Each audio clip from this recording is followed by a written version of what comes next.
हम लोग श्रीमद् भागवतम के तीसरे स्कंद के प्रथम अध्याय के 18वें श्लोक से लेकर देखिए 20 श्लोक तक अगर हो जाए तो करने का प्रयास करेंगे। एक बहुत सुंदर बात परम पूज्य सच्चिदानंद महाराज इस कार्तिक में अपने प्रवचन में कह रहे थे कि देखिए जो मनुष्य है या मनुष्य के कई बात मनुष्य समझ सकता है, वो उसको ये समझना जरूरी है कि उसकी मूलभूत आवश्यकता क्या है, और वह मूलभूत आवश्यकता है प्रेम। कृष्ण प्रेम की बात चलिए अब आगे की है, कृष्ण का प्रेम प्राप्त करना है वो तो ठीक है, लेकिन इस जीवन में भी हमारी मूलभूत एकमात्र वस्तुतः आवश्यकता है, हमारी देह की बात नहीं कर रहा हूँ, हमारी आवश्यकता है अफेक्शन, प्रेम। और वह प्रेम हम भगवान कृष्ण से चाहते हैं। मतलब वो बात लोगों को नहीं पता है, लेकिन बात तो यह है कि हम प्रेम को चाहते हैं, अफेक्शन चाहते हैं। लोग सोचते हैं हम स्वेटर ले लें, हम भी ले, तो ठीक है आवश्यक है, ठंडी आ रही स्वेटर ले लें, गर्मी आ रही इस चला लें, वह हमारे देह की आवश्यकता है, लेकिन हमारी मूलभूत आवश्यकता है प्रेम। तो इस बात को नहीं समझने के कारण लोग केवल शरीर की आवश्यकताएं जो हैं उसकी प्राप्ति के साधनों को कर रहे हैं। आहार, निद्रा, भय और मैथुन यह है शरीर की आवश्यकता है, और उसकी प्राप्ति के लिए जो साधन किए जाने चाहिए उसको करने का तो आग्रह है, लेकिन अपने लिए जो चाहिए, हम आत्मा है तो आत्मा को चाहिए प्रेम, वह जो उसको प्राप्ति के लिए प्रयास नहीं कर रहा है। नहीं तो श्रीमद् भागवत के प्रवचन में आने में या नाम उच्चारण करने में कोई बाधा है नहीं, कोई कठिनाई तो है नहीं, बैठ के सुनना ही तो है या नाम बोलना ही तो है, और बोलने से भगवान के भागवतम सुनने से भगवान में प्रेम होने लगता है उसी क्षण से। तो अब ये ना भी हो, शुरुआत में व्यक्ति अगर सुनता रहे, उसको अच्छा लग रहा है, तो वही समझना चाहिए कि प्रेम भगवान के प्रति बढ़ रहा है, और जैसे जैसे सुनता जाएगा उसको और ये आवश्यकता समझ में आने लगेगी। और किस रूप में हो रहा है? जो भक्त लोग नियमित रूप से कथा सुनते हैं तो वे अनुभव करने लगे होंगे कि कथा सुने बिना शाम को हमको अच्छा नहीं लगता। So it has become a need now. आप मेरी बात समझ पा रहे हैं? प्रत्यक्ष आवागमम धर्मम, बिना कथा सुने कहे हमारा चलेगा नहीं, ऐसी करके भावना होने लग गई है। It's very nice. आप समझ पा रहे होंगे कि हम जो चीज़ सुनते हैं वह भागवतम के द्वारा हम अपने जीवन में अनुभव भी कर रहे हैं। चलिए हम सुनते हैं, चलिए मतलब चलते ही हैं। अब कहाँ चल रहे हैं? अब विदुर जी आपने सुना है कि तीर्थ यात्रा में निकल गए हैं, तो कहाँ कहाँ गए? प्रश्न ये भी था कि कहाँ कहाँ गए और उन्हें क्या आचरण किया, तो उसके बारे में यहाँ पे वर्णन हो रहा है। 3 श्लोकों में देखते हैं, हम प्रयास करेंगे 3 श्लोक हो जाए। मेरे पीछे बोलिए। पुरेषु पुण्योपवनाद्रिकुञ्जेषु अपङ्कतो येषु सरित्सरहसु। पुरेषु पुण्योपवनाद्रिकुञ्जेषु अपङ्कतो येषु सरित्सरसु। सरित्सरहसु होगा, हलंत लगा हुआ, ध्यान दीजिएगा। पुरेषु पुण्योपवनाद्रिकुञ्जेषु अपङ्कतो येषु सरित्सरहसु। पुरेषु पुण्योपवनाद्रिकुञ्जेषु अपङ्कतो येषु सरित्सरहसु। अनन्तलिङ्गैः समलङ्कृतेषु चचारतीर्थायतनेषु नन्यः। अनन्तलिङ्गैः समलङ्कृतेषु चचारतीर्थायतनेष्वनन्यः। पुरेषु पुण्योपवनाद्रिकुञ्जेषु अपङ्कतो येषु सरित्सरहसु। पुरेषु पुण्योपवनाद्रिकुञ्जेषु अपङ्कतो येषु सरित्सरहसु।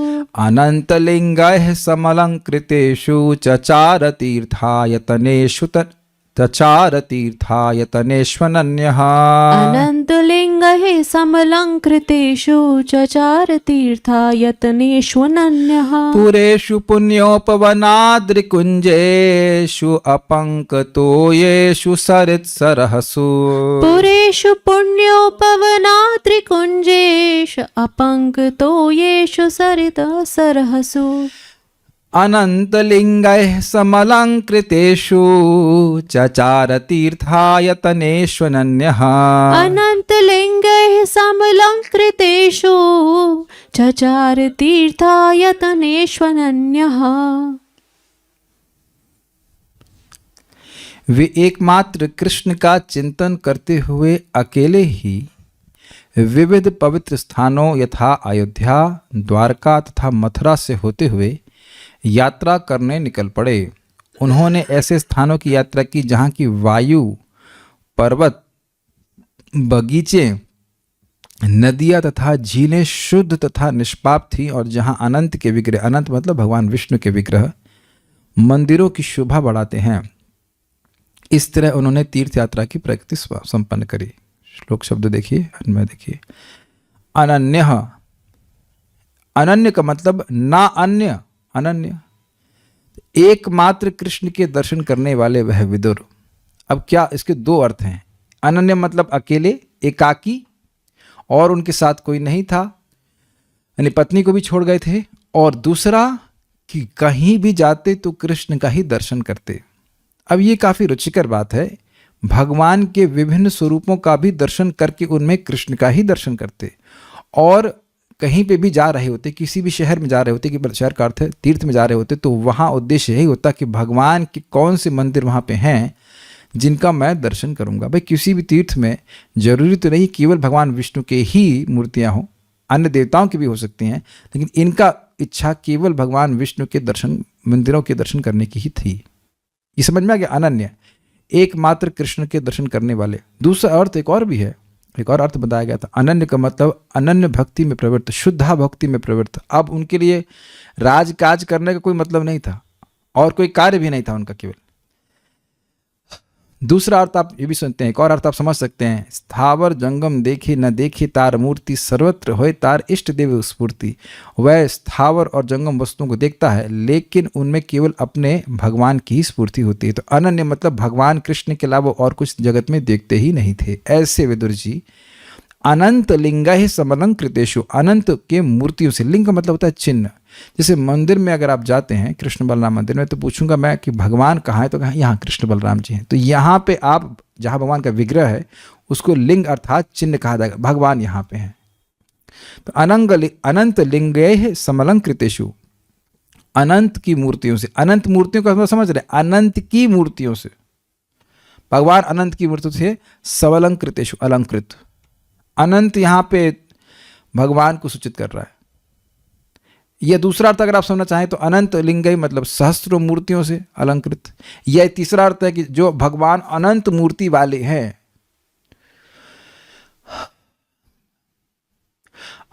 अद्वैतम अच्युतम अनादि अनंत रूपम, तो वह भगवान को अनंत क्यों कहा जाता है? क्योंकि भगवान के अनंत विग्रह हैं, अनंत विग्रह हैं अर्थात अनंत रूप, अनंत विष्णु स्वरूपों में भगवान अपने आप को विस्तारित करते हैं। ऐसे भगवान विष्णु के लिंगई अर्थात चिन्हों से सम अलंकृतेषु, सम्यक रूप से अलंकृत पुरेषु। तो पुरेषु का मतलब हुआ अयोध्या, द्वारका तथा मथुरा जैसे भगवत धामों में और अन्य तीर्थों में पुण्य उपवन। पुण्य उपवन मतलब वह वन जो कि पवित्र है। जैसे कुछ पेड़ पापी कहे जाते हैं, जैसे कंटीले पेड़ होते हैं, उनका कोई प्रयोग नहीं होता, उनको पापी पेड़ कहते हैं। और हाँ, कैक्टस जिसको लोग बड़े उत्साह से आजकल घरों में लगाते हैं। और कुछ पेड़ पवित्र कहे जाते हैं, जैसे कि आम का पेड़, अशोक का पेड़, केले का पेड़। आप जानते हैं कि जहाँ पूजा होती है तो वहाँ प्रायः नारियल लगा रखा जाता है, और आम की वो पतवार बोलते हैं, मैं नहीं समझ में, पतवार कहते हैं, पत्तों की जो मतलब लड़ी सी बना देते हैं उसे पतवार ही कहते हैं जहाँ तक मैं समझ रहा हूँ। और अशोक के पेड़ की पत्ती भी आपने देखी होगी, डालियाँ रखी जाती हैं। तो कुछ पेड़ पवित्र का, चंदन का पेड़ बहुत पवित्र होता है। तो ऐसे वन जहाँ केवल पुण्य पेड़ ही रहते थे, पवित्र पेड़ रहते थे। तुलसी जी का वृक्ष जैसे पवित्र है इत्यादि। हाँ, बेल, यस, पीपल, पीपल भी पवित्र कहा जाता है, बरगद को पवित्र कहा जाता है। तो ऐसे पुण्य पेड़ों से युक्त उपवन वहाँ पे थे। अद्रि, आचार्यगण बताते हैं, अद्रि मतलब गिरिराज। ऐसे पर्वत, पुण्य पर्वत, पुण्य विशेषण आपको सब जगह लगाना पड़ेगा। पुण्य उपवन, पुण्य अद्रि। जैसे सुनते हैं कि गिरिराज जी का दर्शन करने के बाद व्यक्ति को दोबारा जन्म नहीं लेना होता है। तो ये पुण्य का अर्थ आप समझ गए। जीव के भक्ति प्रतिबंधक कर्मों को नाश करने वाले वस्तुओं को पुण्यात्मक कहा जाएगा, जिससे जो भगवान के प्रति उसका विद्वेष है वह नष्ट हो जाए। इसको ऐसी वस्तुओं को पुण्य कहा जाएगा। पुण्य श्रवण कीर्तन इत्यादि। कुंजेशु, और उन उपवनों में जो कुंज थे जहाँ पे बड़े बड़े पेड़ नहीं, छोटे छोटे कुंज समझते हैं, जैसे कि झाड़ कह सकते हैं, वहाँ पे होते बगीचों में। अपंक तोयेशु, अब इसके दो अर्थ हैं यहाँ पे, तो एक अर्थ लिखा गया है अपंक, पंक मतलब कीचड़, और अपंक मतलब जिसमें कीचड़ ना हो। तो अपंक तोयेषु, तोय का मतलब जल होता है, तो ऐसे सरोवर जिसमें कीचड़ नहीं था, एक अर्थ है। और दूसरा अर्थ है, आपने बहुत जगह सुना हो कि इस जगह स्थान में इस सरोवर में स्नान करने से व्यक्ति के पाप नष्ट हो जाते हैं। अपंक तोयेषु, जैसे कि यमुना जी और गंगा जी।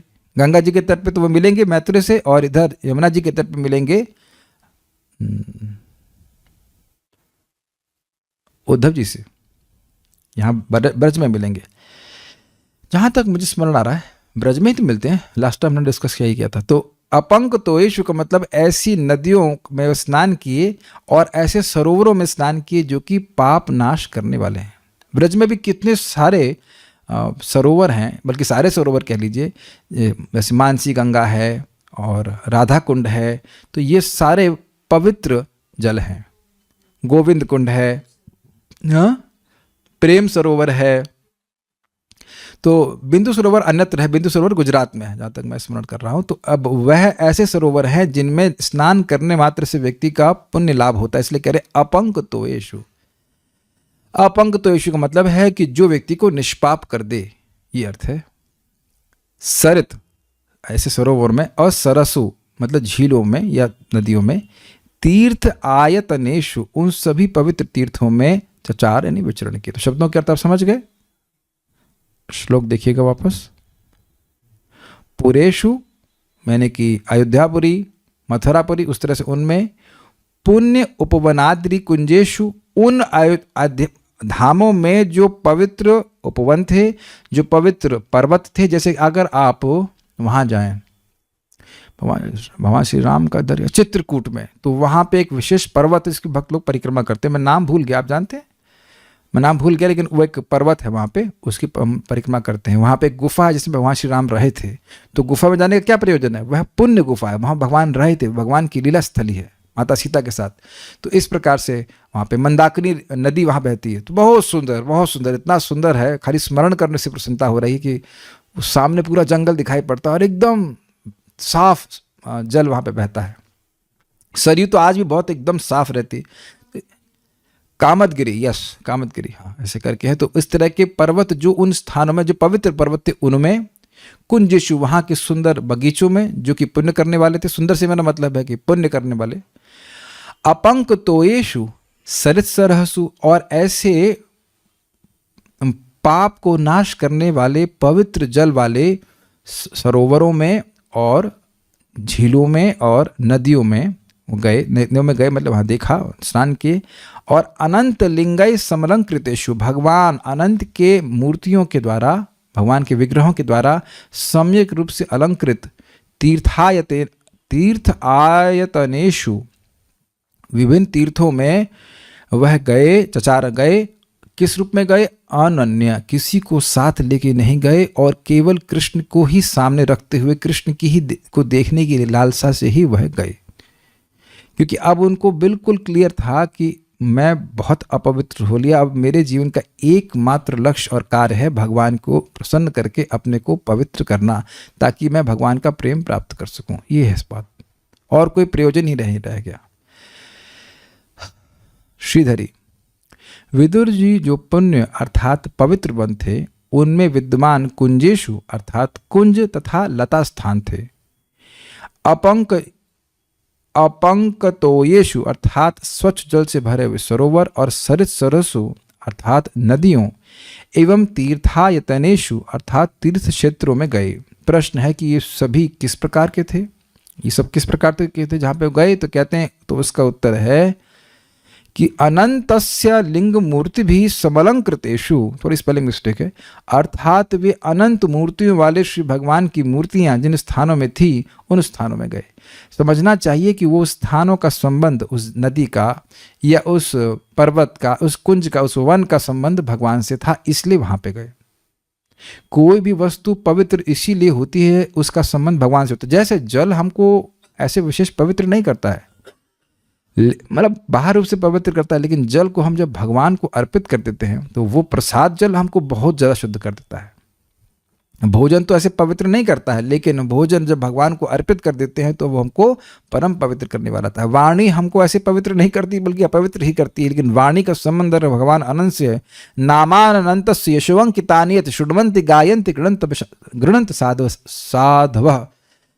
साधु जन भी ऐसी वाणी को स्वीकार करते हैं, गाते हैं, बोलते हैं और बार बार कहते हैं, जो यद्यपि विभिन्न प्रकार के ग्रामर की दृष्टि से यानी कि व्याकरण की दृष्टि से दोष से युक्त हो, लेकिन भगवान अनंत, भगवान विष्णु के नाम और यश से अंकित हो। तो आप समझ रहे हैं, जैसे वाणी अगर नाम और यश से अंकित होती है भगवान विष्णु के, तो वह पवित्र करने वाली होती। ऐसे ये सारे स्थान जिनका भगवान से संबंध है वह सभी को पवित्र करने वाले हैं। ठीक है। अनन्य अर्थात वे इन सभी स्थानों में अकेले विचरण करते थे, कोई साथ में नहीं था। देखिए एक होती है, वैसे हर किसी के लिए संभव नहीं है। कुछ लोग को हम को होस्ट बना रहे हैं, पंडितों को, ताकि हमारे को कुछ सहायता चाहिए तो आप लोग सहायता कर देना। कहीं भूल जाऊं तो आप लोग प्रॉम्प्ट कर सकते हैं। हम क्या बात कर रहे थे? हाँ, ये अकेले में होने का ये लाभ है कि प्रजल्प नहीं होता। और स्वाभाविक सी बात है कि स्मार्टफोन तो था नहीं कि चैट करते किसी से, तो अकेले में होने में दिक्कत होती है कि अकेले तो है लेकिन अब बहुत से लोगों की बात कर रहा है, चैट कर रहा है, फोन कर रहा था ना। हमारे लिए तो ये अब सोचना भी भयावह होगा ना कि अकेले बिना फोन के रहे। ये वही व्यक्ति कर सकता है जिसका भगवान से सहज प्रेम हो, क्योंकि केवल स्मरण मात्र से उसको अनंत सुख मिल रहा है। तो वो अपनी स्मृति को भगवान से कहीं अलग लेके जाना नहीं चाहता। हम लोग अकेले नहीं रह सकते। अब मैं कि अच्छा अकेले क्यों रहते हो, मेरा संग तो कर ही लो। माया कैन एंटर इनटू अ गुफा ऑल्सो। हम लोगों को श्रील भक्ति ठाकुर जी ने कहा है, हजारों जन्मों तक अकेले रहने के बारे में विचार करने के बारे में सोचना भी, विचार करना भी छोड़ देना चाहिए। अकेले रहने का कोई प्रयोजन नहीं है। एकांत में हमारे लिए रहने का मतलब है कि भाई भक्तों की संगति। और आप ये प्रैक्टिकल देखते हैं कि चाहे कितना माया पकड़ रही हो, लेकिन भक्तों की संगति में आते ही तुरंत ही माया से एकदम हम निवृत्ति अनुभव करते हैं कि इस समय तो कम से कम सिक्योर है ना। लेकिन बात यह दिखाने कि अनन्य होने का मतलब, अकेले होने का मतलब कितना भगवान में अभिनिवेश वो चाहते हैं। किसी से कोई बात नहीं कर रहे हैं, आगे और क्लियर होगा। कोई उनको ऐसा वेश धारण किए हुए हैं कि कोई पहचान भी ना पाए। भाई यहां से निकले हैं तो क्या विदुर जी कोई जानता नहीं है? हस्तिनापुर से निकले हैं तो क्या बाहर कोई नहीं जानता? अरे भाई जो पूरे विश्व के मंत्री हैं, पूरे विश्व के राजा थे ना हस्तिनापुर वाले, तो वो जो पूरे विश्व का मंत्री है उसको लोग जानेंगे नहीं, लेकिन ऐसा वेश लेके चलेंगे कोई जान नहीं पाएगा। तो वो अकेले तो थे ही, और ऐसा वेश भी धारण कर लेंगे आगे जाके कि कोई पहचान भी नहीं पाए कि वो हैं कौन।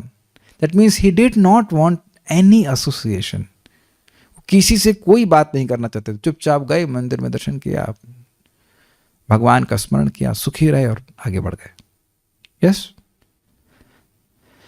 क्रम संदर्भ, अनन्य अर्थात सर्वत्र श्री कृष्ण का दर्शन करने वाले विदुर जी। यही समझा रहा था आप लोग को। उनको कृष्ण के अलावा किसी का दर्शन होता ही नहीं था। अकेले घूमने वाला व्यक्ति भी जरूरी नहीं है कि भगवान का ही दर्शन करे। तो घूमने गया, अरे यार महल में तो ये मिठाई खाने को मिलती थी, यहाँ कचौड़ी छन रही है, नहीं मिल रहा, पैसे नहीं खाने के लिए, तो अब वहाँ भगवान की जगह कचौड़ी दर्शन होने लग जाएगा। इसीलिए व्यक्ति को अपने अधिकार के अनुसार कार्य करना चाहिए। जो अधिकार है उस पे कार्य करना बहुत आसान लगता है और उस पे उसको स्वीकार करना चाहिए। हमारा ये अधिकार है, उसके अनुसार व्यक्ति कार्य करे। ये विदुर जी महाभागवत है तो उनका ये अधिकार है, कैसे कर सकते हैं। ठीक है। पुरेशु अर्थात अयोध्या आदि प्रसिद्ध नगरों की यात्रा की, जिनमें की अपंकतोयेषु अर्थात निष्पाप अथवा पाप का हनन करने वाला जल था। दो अर्थ नहीं, अलग अलग अर्थ नहीं, एक ही अर्थ नहीं है। एक जल जिसमें पाप नहीं है, ये अर्थ है। और दूसरा क्या है? अपंग का मतलब जो व्यक्ति को पाप रहित कर दे। देखिए अब इसमें अंतर क्या है, भेद क्या हो गया, मैं समझाता हूं। भागवत में 6ठे स्कंद में आप सुनेंगे कि इंद्र ने ब्रह्म हत्या करी थी, तो और वह पाप 4 लोगों में विभाजित हो गया, तो उसमें एक जल भी था। तो जल ने जब इंद्र का पाप स्वीकार किया तो उसमें बुदबुद बन लगे। तो आप पानी को चेक करें, इस मैं जो पानी को पी रहा हूं उसमें कोई बुदबुद नहीं है। तो जिस जल में बुदबुद होता है उसमें ब्रह्म हत्या का पाप होता है। कौन याद आ रहा है? Thumbs up. अब समझ में आ गया थम्स अप पीनी चाहिए कि नहीं पीनी चाहिए। उसमें तो खूब झाग बनता है ना। तो जिस पानी में बहुत झाग हो उसमें ब्रह्म हत्या, 1/4 ब्रह्म हत्या का पाप है। अब खाने का तो हमको नहीं पता, लेकिन जल में झाग नहीं होना चाहिए। ये रुचिकर बात है। तो अब आप समझ रहे हैं कि जो जिस जल में झाग है वह पाप युक्त जल है। तो ये ठीक है, चलो अब जल में पाप में झाग नहीं है, लेकिन इसका अर्थ यह नहीं है कि वह जल हमको पवित्र कर देगा। तो अपंक तो यीशु का अर्थ यह होगा कि भाई निष्पाप जल, और दूसरा इतना पवित्र जल कि वह स्पर्श करने मात्र से व्यक्ति को पवित्र कर देगा। पाप नहीं होने का क्या अर्थ है? मतलब उसको ग्रहण किया सकता है। भगवान से इतर तो सभी पाप हैं, नहीं ऐसा, ये सब कहाँ बोला गया है? भगवान से अलग सब कुछ। पहली बात तो भगवान से अलग क्या, अगर आप ऐसे बात करते हो तो भगवान से अलग तो कुछ भी नहीं, लेकिन फिर भी कुछ भेद देखा गया है पाप और पुण्य का। तो वहाँ है कि जिस जल में झाग होता है उसको पाप कहते हैं। अभी आपने सुना ना कि पुण्य वृक्ष और पाप वृक्ष, तो विभिन्न प्रकार की योनियाँ होती हैं, पाप योनि होती है इत्यादि इत्यादि, निम्न कह सकते हैं। तो बात एक बहुत इंपॉर्टेंट सीखने वाली कि थम्स अप अगर पी भी रहे थे तो नहीं पीना है, और झाग वाला पानी नहीं पीना है। एनीवेज आपको समझा रहे थे कि 2 अर्थ निकलेंगे। तात्पर्य प्रभुपाद जी का, भगवान के अर्चा रूपों को नास्तिक जन मूर्तियां मान सकते हैं, किंतु विदुर या उनके अन्य अनेक सेवक ऐसा नहीं मानते। बहुत सुंदर तात्पर्य है। भगवान के स्वरूपों का उल्लेख यहाँ पर अनंत लिंग के रूप में हुआ है। भगवान के ऐसे रूपों में असीम शक्ति होती है जो स्वयं भगवान जैसी ही होती है। अब देखिए, जो व्यक्ति मंदिर में जा रहा है वह इस बात से परिचित नहीं है, लेकिन उसके परिचित होने या नहीं होने से कोई मतलब नहीं है। भगवान तो उस पर दया करते हैं ना।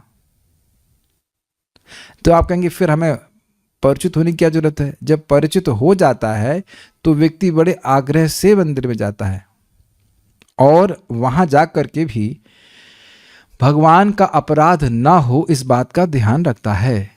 कभी कभी हम लोग मंदिर में देखे हैं मंगल आरती में कि कोई व्यक्ति शराब तक पी के घुस जाता है। अब जो भक्त हैं वह तो ऐसा कल्पना भी नहीं कर सकते। तो अंतर आ गया कि नहीं आ गया? जब हम श्रवण कीर्तन करते हैं तो व्यक्ति इस प्रकार से भगवान के मंदिर में जाने की किस प्रकार की भावना होनी चाहिए वह भी समझ लेता है। इसीलिए प्रपात कह रहे हैं कि सामान्य लोगों को भगवान का मूर्ति एक प्रतिमा लगता है, लेकिन महान भक्तों के लिए वे समझते हैं कि यह प्रतिमा नहीं है। प्रतिमा नहीं तुम्ही साक्षात ब्रजेंद्र नंदन। मैं बार बार इस बात को रिपीट कर रहा हूं कि हम वस्तुओं को सुन करके, उनके बारे में सुन करके, पढ़ करके समझते हैं ये ऐसी है और ये ऐसी नहीं है, भौतिक जगत में भी। तो अब विचार कीजिए कि जब भौतिक जगत की वस्तुओं को हम सुन करके उसकी महत्व को समझते हैं, तो फिर भगवान की को हम बिना सुनने कैसे समझ पाएंगे? Does that make sense? यही बात प्रभुपाद जी यहाँ पे कह रहे हैं। क्या असीमित शक्ति है? कोई प्रश्न करे तो जैसे ही कोई मंदिर में प्रवेश करता है, भक्ति रसामृत सिंधु में वर्णन है कि वह तुरंत ही मुक्त हो जाता है। एक बात। दूसरा, हम लोग गजेंद्र मोक्ष में गजेंद्र की स्तुति में सुनते हैं, भूल रहा हूँ क्या है, 824 है शायद, यद एतत् चिदात्मकम, वहाँ पर शब्द आया है कि जैसे ही कोई व्यक्ति भगवान को प्रणाम करता है, भगवान उसके देह को चिन्मय बना देते हैं। तो अब यद्यपि हमें दिखता तो नहीं है, लेकिन हमें शास्त्र के आधार पर स्वीकार करना होगा, भगवान उसके देह को चिन्मय बना देते हैं। सत्य बात है।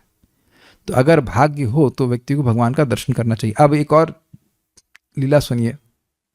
अयोध्या में भगवान श्री राम रहते थे, तो वहां पे एक ब्राह्मण था जो भगवान का दर्शन किए बिना पानी भी नहीं पीता था।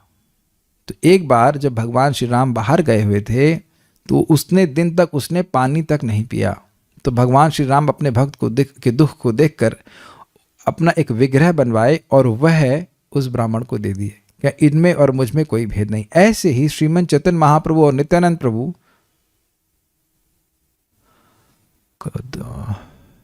भक्त का नाम भूल रहा, अंबिका कालना में भक्त थे, इनका नाम भूल रहा हूं मैं, महाप्रभु के पार्षद हैं, इनका नाम भूल रहा हूं मैं।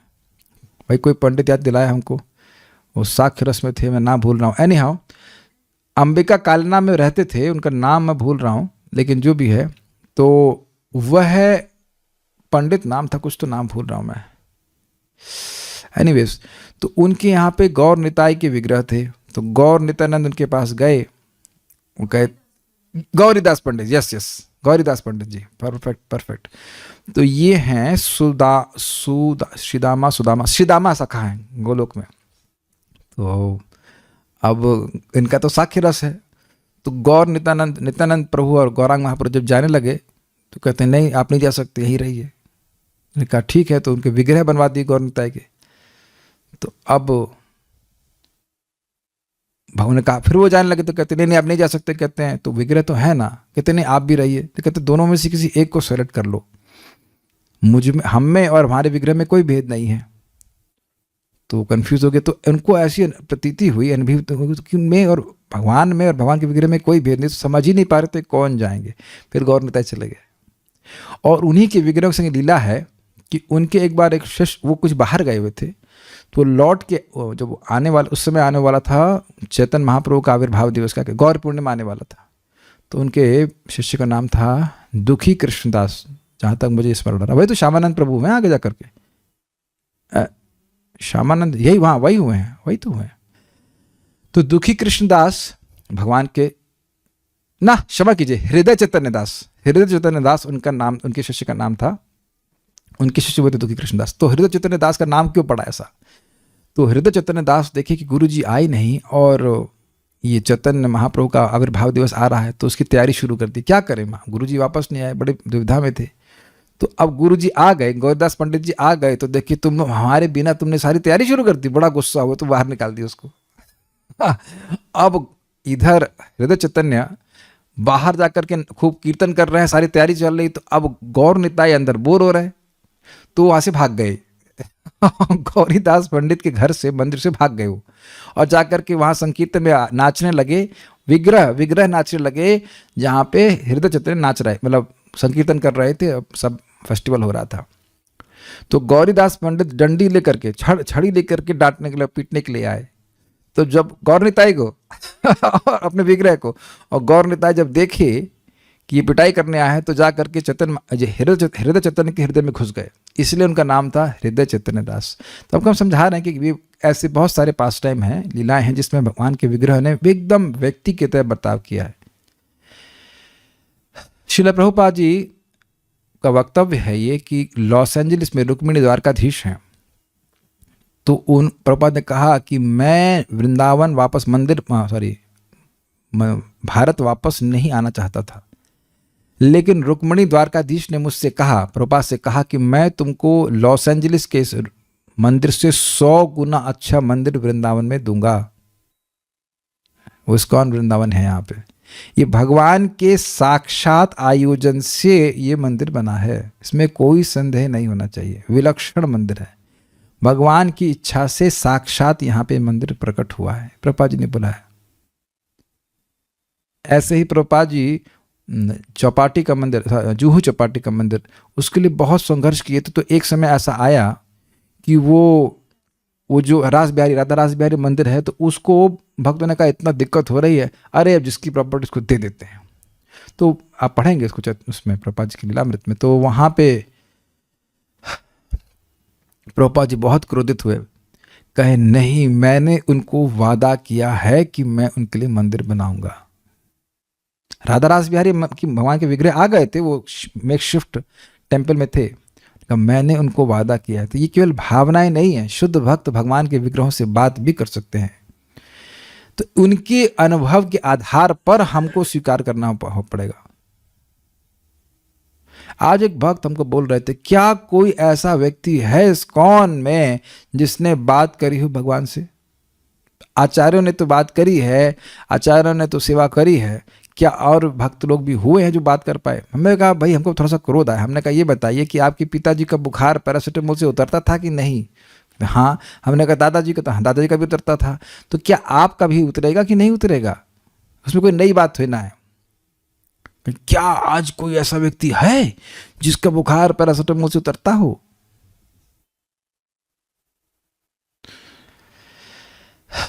तो हम बोल दे रहे हैं, बोल ही दे रहे हैं। हमें सुनने में आया था, भक्तों से सुना है, प्रामाणिक लोगों से सुना, और इन व्यक्ति से हम मिले भी हैं। इनका नाम है श्रीमान जननिवास प्रभु। अभी भी वो जिंदा हैं, प्रभुपाद जी के शिष्य हैं, और वो हेड पुजारी हैं मायापुर मंदिर में। पूरा जीवन 40 साल से वहीं रह रहे हैं, वहीं पे सेवा कर रहे हैं। 2 भाई थे, पंकजांगिर प्रभु और जननिवास प्रभु। तो पंकजांगिर प्रभु तो शरीर छोड़ दिए, भगवान के पास चले गए। जननिवास प्रभु अभी भी हैं। तो इधर ISKCON Chowpatty, that means Girgaon Chowpatty बोलते हैं, क्या बोलते हैं उसको, तो वहाँ के मंदिर में ललिता जी का मूर्ति की स्थापना हो रही थी, राधा गोपीनाथ मंदिर में। तो वहाँ भक्तों ने प्रभु जी से पूछा कि प्रभु जी हमने सुना है कि आप राधा माधव से बात करते हैं, तो आपने क्या बात करी, कुछ बताइए। ऐसे भक्तों के समूह में पूछ लिया उनसे। अब तो चुप। देखिए ऐसे भक्त लोग अपना ट्विटर नहीं खोलते हैं कि वो बताते चले कि हमने आज राधा माँ से ये बात की, आज शाम सपने में आए, ऐसे नहीं बोलते। वो बहुत नम्र भक्त हैं। हम तो व्यक्तिगत महाराज प्रभु जी को देखे, बातचीत भी कुछ होने का मौका भाग्य मिला मेरे को। समझ नहीं आता ऐसे लोगों के बारे में। तो मैं बस इतना कहा कि they have told me not to tell anyone anything. उन्होंने मुझसे कहा है कि मैं किसी को कुछ नहीं बताऊं। परम पूज्य राधानाथ महाराज वो बोले अब आपको और कुछ कहने की आवश्यकता नहीं है, दिस मच इज सफिशिएंट। हम खोल के बोले, हमको बहुत आनंद आता है भक्तों के बारे में कुछ अच्छा बोलने में। कभी कभी तो अच्छा बोलते, बाकी तो निंदा ही चलती है। तो परम पूज्य जय पताका महाराज ना, मैं थोड़ा सा रहस्य खोल दिया। राधा माधव हैं मायापुर में, तो वहाँ पे पुजारी ने देखा कि गर्मी का समय था, शायद गर्मी का समय में एक उनको कदम का फूल राधा माधव के चरणों में मिला। तब उसका दिमाग ठनक गया कि ये तो मौसम ही नहीं है कदम का। जो भी मौसम हो, गर्मी हो सर्दी हमको नहीं पता, लेकिन वो मौसम कदम के फूल का नहीं था। कदम का फूल कैसे आया? तो उन्होंने डिस्कशन किया, जननिवास प्रभु से किया, जिससे भी किया हो, सीनियर भक्तों से किया। तो उन्होंने कहा कौन आया था यहाँ पे? तो बोले परम पूज्य जय माता का महाराज आए थे। तो सब लोग, कुछ लोग गए उनके पास, महाराज से पूछे महाराज आप अभी भगवान के सामने आए थे, आपने कुछ क्या ऐसा सा घटना हुआ कि एक कदम का फूल देखे? तो कहते हाँ, मैंने अपने मन में श्री राधा माधव के चरणों में कदम का फूल अर्पित किया था और वहाँ वो प्रकट दिख गया। अब आप लोग को, जिसको जो श्रद्धालु है भाई वो तो सुने, और जिसको नहीं श्रद्धा हो रही है तो वो जो करना चाहे करे। हमें तो ऐसी रहस्यमय बातें बताने के लिए हम उत्साहित रहते हैं। मत करो श्रद्धा, अपना क्या नुकसान है, अपन तो खुश है न श्रद्धा करके कि इन्हीं जब परम पूज्य जय पताका महाराज के बारे में प्रभुपाद साक्षात बोले थे कि ये गौरांग महाप्रभु के पार्षद हैं। और अभी सुनिए, और सुनिए, यही जननिवास प्रभु की दूसरी पास टाइम सुनाते हैं जगन्नाथ जी से। अब हम वहाँ जा तो नहीं पा रहे हैं, लेकिन स्मरण तो कर सकते हैं आप लोग रोज अगर चाहे तो। कल हम लोग दिखाएंगे जूम के ऊपर, मायापुर की मंगल आरती देख सकते हैं। तो वहाँ पे राजापुर के जगन्नाथ दिखाते हैं, बड़े क्यूट बड़े प्यारे जगन्नाथ जी हैं। इनका स्मरण करने से बड़ा अच्छा लगता है, बहुत अच्छा। खाने का बहुत शौक है इनको, इज अ फूडी बहुत शौक है जगन्नाथ जी को। तो वहाँ पे एक बार जगन्नाथ जी की ड्रेसिंग कर रहे थे जननिवास प्रभु, और उसमें कुछ पिन लगी रह गई। तो वहाँ वहीं पे गेस्ट हाउस अब बन गया है, तो वहाँ पे वह विश्राम करेंगे कि कुछ और ड्रेसिंग है वो कल पूरी करेंगे, जो भी कारण हो। तो रात्र में बलराम जी और जोर से झापड़ मारा उनको, इतना जोर से मारा कि वो बेड से नीचे गिर पड़े, यहाँ तक कि स्टिचेस तक आ गए, इतना जोर से मारा जननिवास प्रभु को। भगवान का रेसिप्रोकेशन चाहने से पहले जरा सोच लीजिएगा कि झापड़ भी पड़ सकता है। और बोले क्या सोचे, हम लोग लकड़ी हैं, ये पिन लगा के छोड़ दिए हो, लकड़ी समझ रखा है। ये देखिए, आपको लग रहा है भगवान गुस्सा हो रहे, लेकिन भक्त तरसते हैं इस प्रकार के गुस्से के लिए, इसमें अपने को सेवक मानते हैं। और न सिर्फ जननिवास प्रभु से फिर अगले दिन को ठीक किया गया।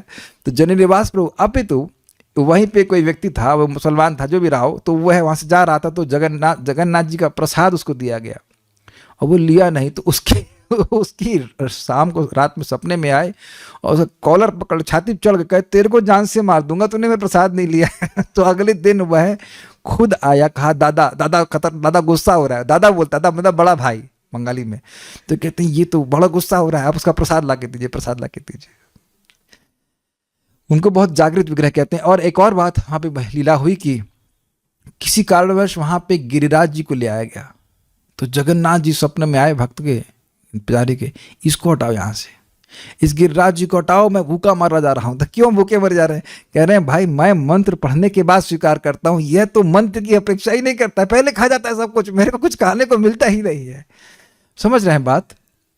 तो ऐसे करके भरा पड़ा है शास्त्र और भक्तों का अनुभव कि भगवान का विग्रह भगवान से अभिन्न है। देखिए जो माता पिता वो जानते हैं कि जब बच्चा पैदा होता है तो उनकी बड़ी अभिलाषा होती है कि बच्चा माँ पापा बोले तो सही। तो माता पिता को तो आग्रह है, बच्चे की अयोग्यता है।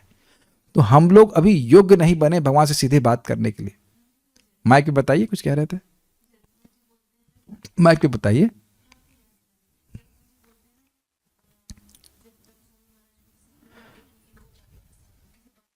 हमको तो याद नहीं वाला, लेकिन ये सब हैं। ऐसे ही नरसिंह देव जो मायापुर के हैं, वो भी ऐसी लीला हुई कि एक भक्त के बहुत वहाँ पे बहुत सारे पास टाइम्स। तो हम खाली ये बता रहे हैं कि ऐसे बहुत सारी लीलाएं हैं जिसमें भगवान के विग्रह ने सेवा करी। यहाँ पे आप खीर चौरा गोपीनाथ तो जानते हैं, प्रसिद्ध घटना है। तो इससे भगवान ने सत्यापित किया है कि भगवान के विग्रह भगवान से भिन्न हो क्या रहा है। कि क्षमा कीजिएगा हम कठोर वचन बोल रहे हैं, भगवान पत्थर नहीं, पत्थर तो हम हैं। समझ में आ रही बात? भगवान तो चेतना से युक्त हैं, दिमाग तो हमारा ठस है जो भगवान को समझ नहीं पा रहे हैं। लेकिन निरुत्साही मत होइए, नाम उच्चारण करने से भगवान के विग्रह की दिव्यता भी समझ में आती है। Bye chanting everything is revealed, यह होते सर्व सिद्धि होय पे तुम्हारा। जैसे जैसे व्यक्ति का प्रेम बढ़ता जाता है वैसे वैसे भगवान विग्रह के रूप में भी अपने आप को प्रस्तुत करते हैं, मतलब अपनी दिव्यता को प्रस्तुत करते हैं। ठीक है, हम कवर्ड ओवर हैं, भगवान नहीं है। तो जाना चाहिए भगवान के सामने, जाना चाहिए भगवान के सामने, अपनी विज्ञप्ति करनी चाहिए, भगवान ये सब परेशानी है। एक और बड़ी अच्छी बात भक्त लोग कहते हैं कि हम भगवान को यह क्यों कह रहे हैं कि हमारी समस्या कितनी बड़ी है। हमारी समस्या को आप क्यों नहीं बोलते कि भगवान इतने बड़े हैं?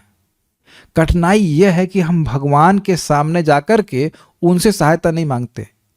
अच्छा एक जरा विचार कीजिए, आपके पास कोई व्यक्ति आए ये सोचते हुए कि आपकी सहायता करने का सामर्थ्य नहीं, तो आपको अजीब सा नहीं लगेगा? आप मेरी बात समझ रहे होंगे, कुछ समझ रहे हैं हमारा दोष?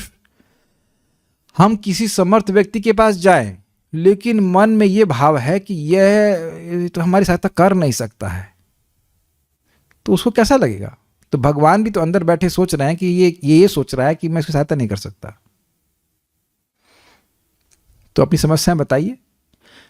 और अगर भगवान कुछ समस्या का समाधान अभी नहीं कर रहे हैं तो चाहते हैं कि वो समस्या उसी रूप में इस समय बनी रहे। मैंने जीवन में n नंबर ऑफ टाइम्स देखा है, n number of times, n number समझते हैं ना, मैनी टाइम्स देखा है कि समस्या सॉल्व नहीं होती है। फिर हम जाकर कृष्ण बलराम जी के पास जाते हैं और यही प्रभुपाद जी ने कहा कि तुम्हारी समस्या सॉल्व नहीं हो रही है तो मैनेजर के पास जाओ। मैनेजर है कृष्ण बलराम जी, और ऐसा सॉल्व होता है कि झट सॉल्व हो जाता है। हमारे तो हम अपनी बात, हमें तो बहुत इस मामले में बिल्कुल इसमें विश्वास वाली बात ही नहीं। जो चीज प्रत्यक्ष हो रही है उसमें क्या विश्वास की बात है बताइए? तो ये है बातें, भगवान पे विश्वास होता है। भगवान पे आप अपनी समस्या बताइए तो सही। कभी कभी तो जो समस्या नहीं भी होती है उसको समस्या मान के बैठे रहते हैं, ये भी एक समस्या हमारी है कि नहीं? Please keep have this faith. भगवान साक्षात हैं वहां पर। हम धीरे धीरे जैसे श्रद्धा विकसित होती जाएगी वो उनको समझ में आएगा, लेकिन we should be having that faith.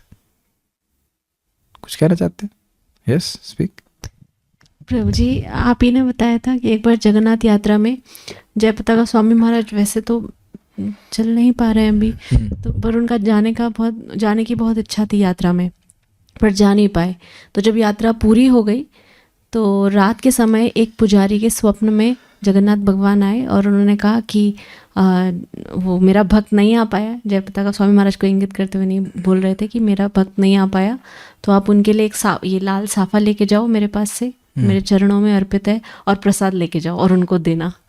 तो पुजारी जी अगले दिन वहाँ भगवान के चरणों से लेके जाते हैं और जयपताका महाराज को देते हैं। मैंने तो नहीं बोला, लेकिन जिस आपने कई सबने सुना होगा। तो वैसे बहुत सारी लीलाएं हैं भक्तों की भगवान के साथ।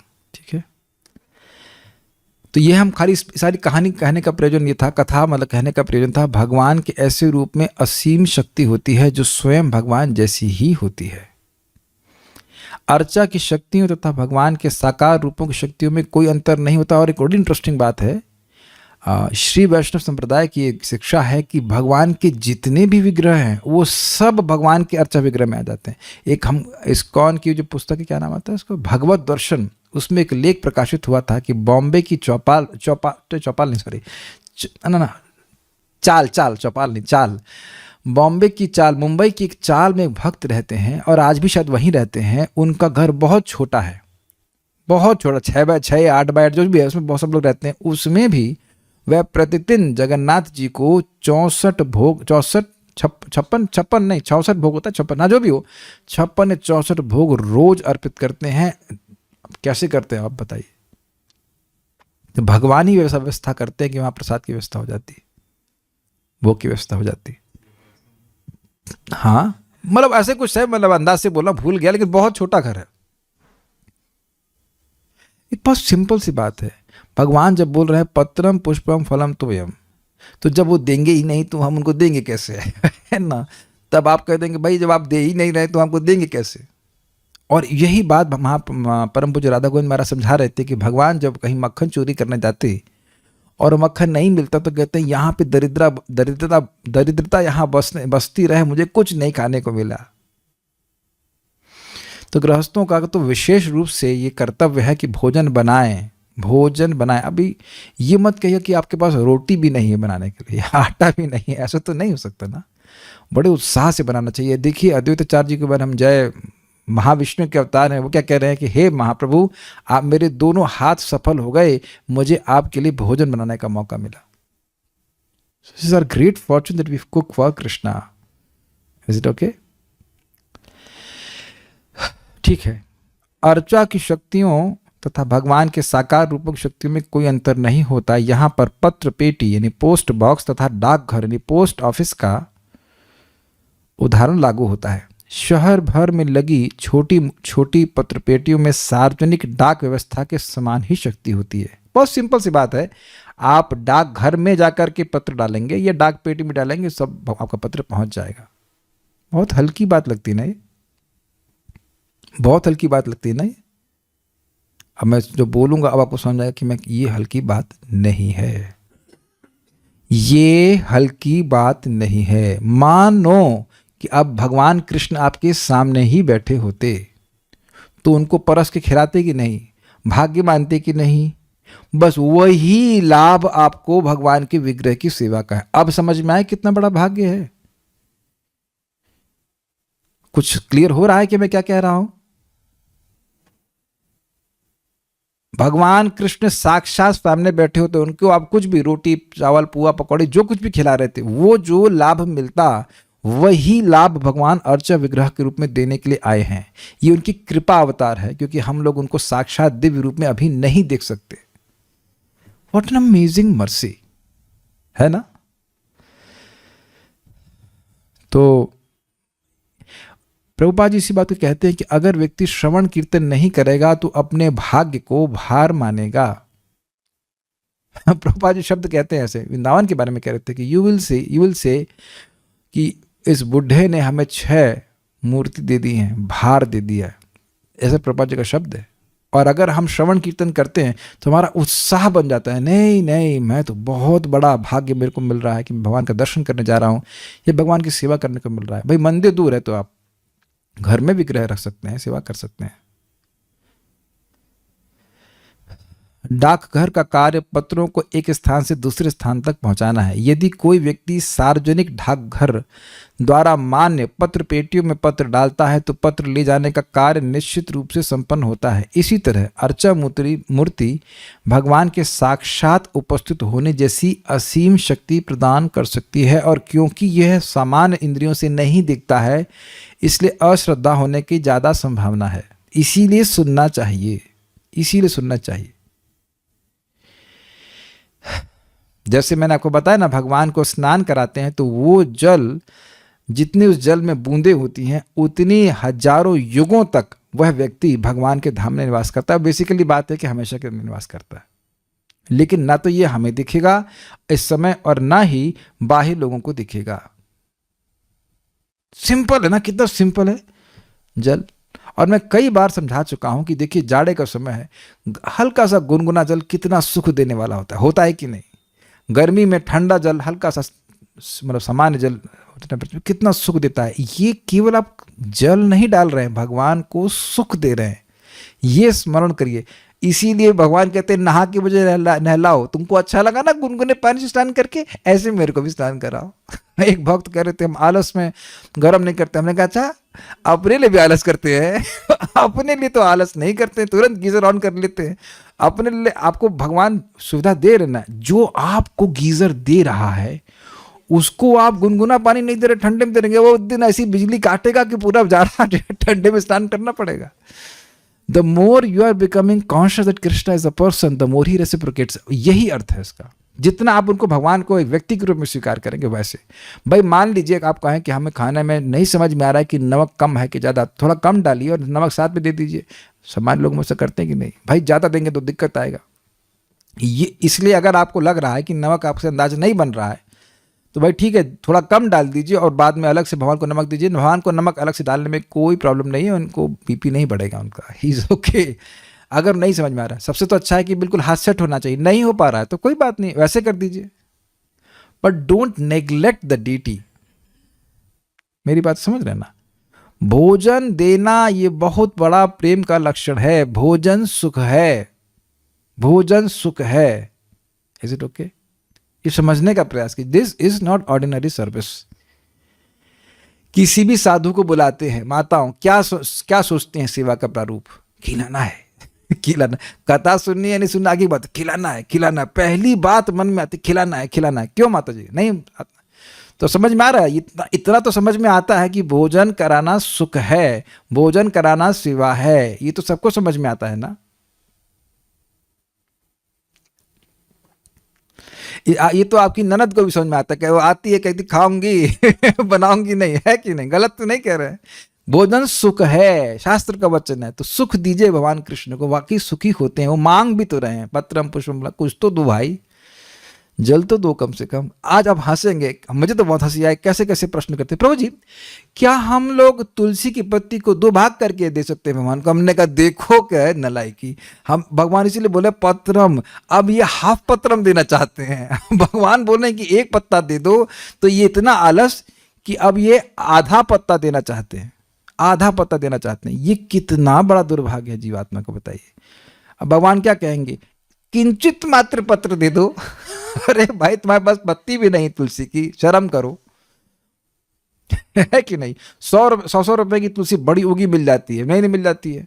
50 रुपए की पूरी माला मिल जाती है, यहाँ तो मिल ही जाती है। क्या इतना भी नहीं खर्चा करना? ये है हमारी गंदगी, क्षमा कीजिएगा ऐसे शब्दों का, लेकिन बहुत हमारी कृपणता है कि भगवान को तुलसी भी नहीं देना चाहते। हम प्लीज ऐसे नहीं, जिसका प्रेम है, जो नाम जब बढ़िया करेगा उसको देने का उत्साह होगा भगवान को कि हम देंगे, हम देंगे, उत्साह होता है। तो विचार कीजिएगा। और वो एक एक चीज आपको असीमित लाभ दे रही है, ये बात समझ लीजिएगा। आप भगवान को बहुत सिंपल सी चीज दे रहे हैं, जल और तुलसी, और भगवान क्या दे रहे हैं? अपना धाम। Always remember this. इसलिए विदुर को विविध अर्चा रूपों के अतिरिक्त कुछ भी नहीं दिखा, क्योंकि शुद्ध भक्त है, जहां से असीम सुख मिल रहा है तो बस वही देखना चाहेगा ना, और क्या देखने के लिए लायक है, ऐसा वो बोल रहा है। और अंततः वे एकमात्र कृष्ण का साक्षात कर सके, अन्य किसी का नहीं। क्या मतलब है? ये इंटरेस्टिंग है। भगवान के विभिन्न स्वरूपों को देख करके भी वह कृष्ण का ही दर्शन करते, क्योंकि सभी कृष्ण के विस्तार है। समय हो गया तो हम आगे के श्लोकों को कल देखेंगे, कैसी उनकी मतलब कैसे वो जीवन यापन कर रहे थे। क्योंकि ये 2-4 महीने की बात नहीं थी, जो मैं स्मृति से बोल रहा हूँ, 36 साल तक वो इस प्रकार से पर्यटन करते रहे।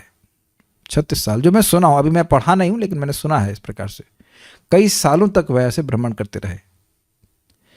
तो क्योंकि आगे आएगा कि जब वो भ्रमण कर रहे थे, युधिष्ठिर महाराज राज्य कर रहे थे।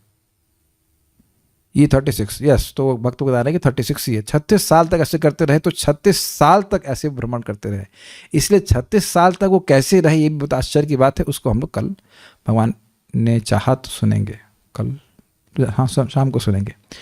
श्रीमद् भागवतम की जय, श्रील प्रभुपाद की जय, निताई गौर प्रेमानंदे।